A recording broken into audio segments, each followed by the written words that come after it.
Aujourd'hui, je vais parler de la tâche numéro 2 de la production orale du TCF Canada. C'est un moment clé. Vous devez interagir avec l'examinateur et poser des questions pertinentes afin d'obtenir le maximum d'informations. Cette étape a une durée de 5 minutes 30, dont 2 minutes de préparation et 3 minutes 30 de passation. Restez jusqu'à la fin de la vidéo car je vais tout vous expliquer.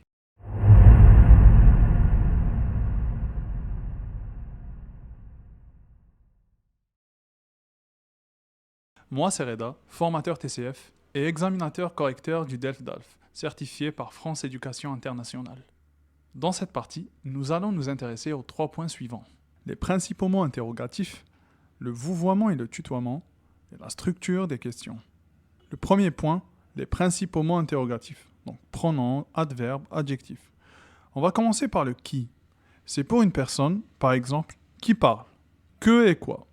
Pour une chose ou une idée. Que fais-tu ou tu penses à quoi. À qui, pour la personne qui reçoit l'action. À qui écris-tu cette lettre? À quoi, pour un objet ou une chose. À quoi sert cet outil? Lequel, laquelle. Pour faire un choix. Lequel de ces livres veux-tu lire? Où, c'est pour le lieu. Où habites-tu? Quand, c'est pour le moment. Quand partons-nous? Pourquoi? Pour la cause. Pourquoi es-tu en retard? Comment? Pour la manière. Comment fais-tu ce gâteau? Combien? Pour la quantité. Combien de frères as-tu? Quel? C'est pour préciser un nom. Quelle couleur préfères-tu? Le deuxième point, le vouvoiement et le tutoiement. Le vous, c'est pour parler à un inconnu, une personne plus âgée ou dans un contexte professionnel. Le tu s'emploie dans un contexte informel, pour parler à un ami ou à un proche ou dans une situation détendue. Cette cohérence montre que tu sais t'adapter à la situation. Le troisième point, la structure des questions. Ici, on parle de la structure des questions. 1. La question fermée. Elle appelle à une réponse par oui ou par non. Exemple, est-ce que vous aimez voyager? Réponse possible, oui, beaucoup, ou non, pas vraiment. Donc, l'interlocuteur peut se contenter de ces deux réponses. 2. La question ouverte. Elle invite l'interlocuteur à développer sa réponse. Par exemple, où voulez-vous partir en vacances? Là, la personne doit donner des détails. 3. L'inversion. On inverse le sujet et le verbe. Par exemple, avez-vous déjà visité Paris? C'est plus formel et très utilisé à l'écrit dans un langage soutenu. 4. La forme avec est-ce que. C'est une autre manière de poser une question sans changer l'ordre des mots. Par exemple, est-ce que vous travaillez le week-end? C'est simple, naturel et ça enrichit l'interaction. La tâche 2 aborde un large éventail de sujets, incluant la vie sociale, les voyages, la santé, les problèmes environnementaux et les sujets d'actualité. Et maintenant, nous allons voir 2 exemples de sujets réels avec correction. Sujet numéro 1. Je travaille au service culturel de la mairie. Vous souhaitez vous informer sur les activités culturelles, activités sportives, manuelles, musées, spectacles de la ville.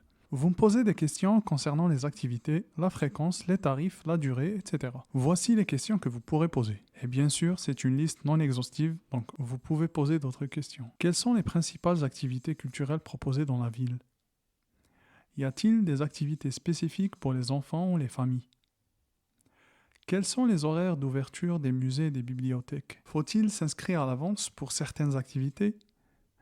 Y a-t-il des tarifs préférentiels pour les résidents de la ville? Sujet numéro 2.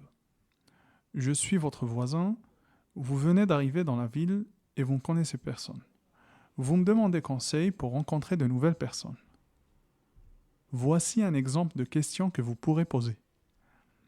Quels sont les endroits populaires où les habitants se rencontrent? Existe-t-il des associations ou clubs pour faire des rencontres? Y a-t-il des événements culturels ou festivals intéressants dans le quartier? Y a-t-il des cafés ou espaces de coworking où il est facile de discuter avec d'autres personnes? Les habitants de la ville sont-ils généralement ouverts aux nouvelles rencontres? Y a-t-il un marché local ou des commerces où les gens aiment discuter? Si vous voulez atteindre le niveau C1 voire C2, vous pouvez employer cette forme de question. Auriez-vous la possibilité de? Pourriez-vous m'indiquer? Serait-il possible de? Auriez-vous l'amabilité de? Pourriez-vous me préciser? Auriez-vous l'obligeance de? Sauriez-vous me dire? Serait-il envisageable de?